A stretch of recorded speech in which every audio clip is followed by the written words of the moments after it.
सोचिए, एक ऐसी दुनिया जहां पैसा, ताकत और कंट्रोल, इन तीनों चीजों का मतलब ही पूरी तरह से बदलने वाला है।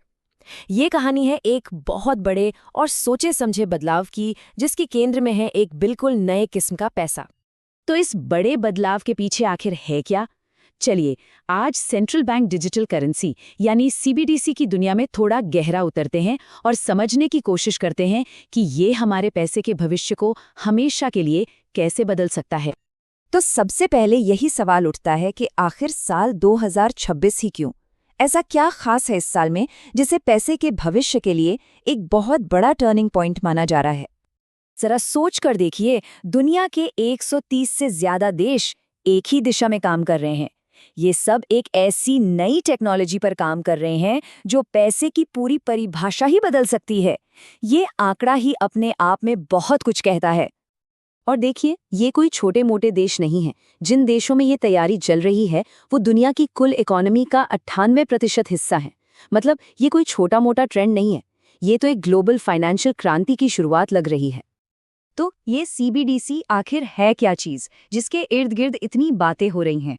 चलिए इसको थोड़ा आसान भाषा में समझते हैं। देखिए, क्रिप्टो करेंसी के बारे में तो सबने सुना ही होगा, लेकिन सीडीडीसी उससे बिल्कुल अलग है। ये किसी देश के सेंट्रल बैंक की अपनी डिजिटल करेंसी होती है। मतलब सारी ताकत और सारा कंट्रोल सरकार और सेंट्रल बैंक के हाथ में होता है, जो इसे पूरी तरह से एक अलग चीज बना देता है। अब यहाँ एक बहुत ही दिलचस्प कॉन्सेप्ट सामने आता है, प्रोग्रामेबल मनी। सोच के देखिए कि पैसों के साथ कुछ नियम जुड़े हों। सरकार ये तय कर सकती है कि पैसा कब और कहाँ खर्च होगा, या शायद ये भी कि वो कब एक्सपायर हो जाएगा। ये कंट्रोल का एक ऐसा लेवल है जो हमने पहले कभी नहीं देखा। यहाँ पर ना हमें दो अलग अलग कहानियां देखने को मिलती हैं। एक तरफ सरकारें कहती हैं कि इससे पेमेंट तेज होगी, ज्यादा लोग बैंकिंग सिस्टम से जुड़ेंगे, लेकिन दूसरी तरफ कुछ सोर्स ये दावा करते हैं कि असली मकसद तो हर एक ट्रांजैक्शन पर नजर रखना और पैसे पर पूरा कंट्रोल पाना है। चलिए अब देखते हैं कि दुनिया के बड़े बड़े देश इस रेस में कौन कहाँ खड़ा है और कैसे एक दूसरे से आगे निकलने की कोशिश कर रहा है। जैसा कि इस टेबल में साफ दिख रहा है, चीन इस रेस में सबसे आगे दौड़ रहा है। उसका मकसद साफ है, अमेरिकी डॉलर की बादशाहत को चुनौती देना। वहीं यूरोप प्राइवेसी और कंट्रोल के बीच बैलेंस बनाने में लगा है, और अमेरिका, वो अभी भी इस पर बहस ही कर रहा है। हर किसी का अपना तरीका है और अपनी चुनौतियां, जो इस रेस को और भी दिलचस्प बना देती हैं। ये सिर्फ एक टेक्नोलॉजिकल अपग्रेड नहीं है, सोर्स मटेरियल तो इसे एक नए आर्थिक युद्ध के मोर्चे की शुरुआत के तौर पर देख रहा है।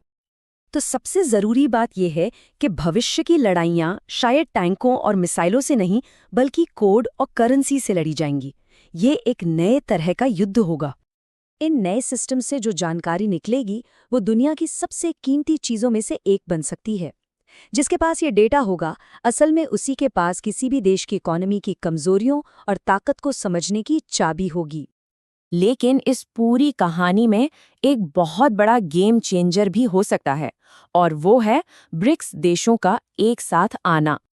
जरा सोचिए, अगर ब्रिक्स देश मिलकर अपनी कॉमन डिजिटल करेंसी बना लें जो अमेरिकी डॉलर सिस्टम से पूरी तरह बाहर हो, ये एक कदम दुनिया के आर्थिक शक्ति संतुलन को पश्चिम से पूर्व की तरफ झुका सकता है।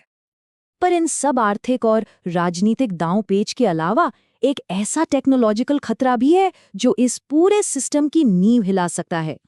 क्वांटम कंप्यूटर्स, ये आज के सबसे मजबूत डिजिटल तालों यानी एन्क्रिप्शन को भी तोड़ सकते हैं। इसका सीधा मतलब ये है कि सीबीडीसी समेत सभी डिजिटल सिस्टम्स खतरे में आ जाएंगे। इसलिए अब एक ऐसी टेक्नोलॉजी बनाने की होड़ मची है जो क्वांटम हमलों से बच सके। तो दुनिया में जो ये सब चल रहा है, इसका एक आम इंसान की जिंदगी और उसके पैसों पर क्या असर पड़ेगा? चलिए अब ये समझते हैं। तो यहाँ पर एक सीधा सा सवाल खड़ा होता है, क्या तुरंत पेमेंट और कम लागत जैसी सुविधाओं के बदले में अपनी फाइनेंशियल प्राइवेसी और आज़ादी को दांव पर लगाना सही है? ये एक ऐसा सौदा है जिसके नतीजे बहुत दूर तक जा सकते हैं। सूत्रों के मुताबिक ये बदलाव तो आ रहा है, इसकी प्लानिंग हो चुकी है, टेक्नोलॉजी से चला रही है, और शायद इसे रोकना मुमकिन नहीं है। तो असली सवाल ये नहीं है कि ये होगा या नहीं, असली सवाल तो ये है, क्या हम इस नई फाइनेंशियल दुनिया के लिए तैयार हैं?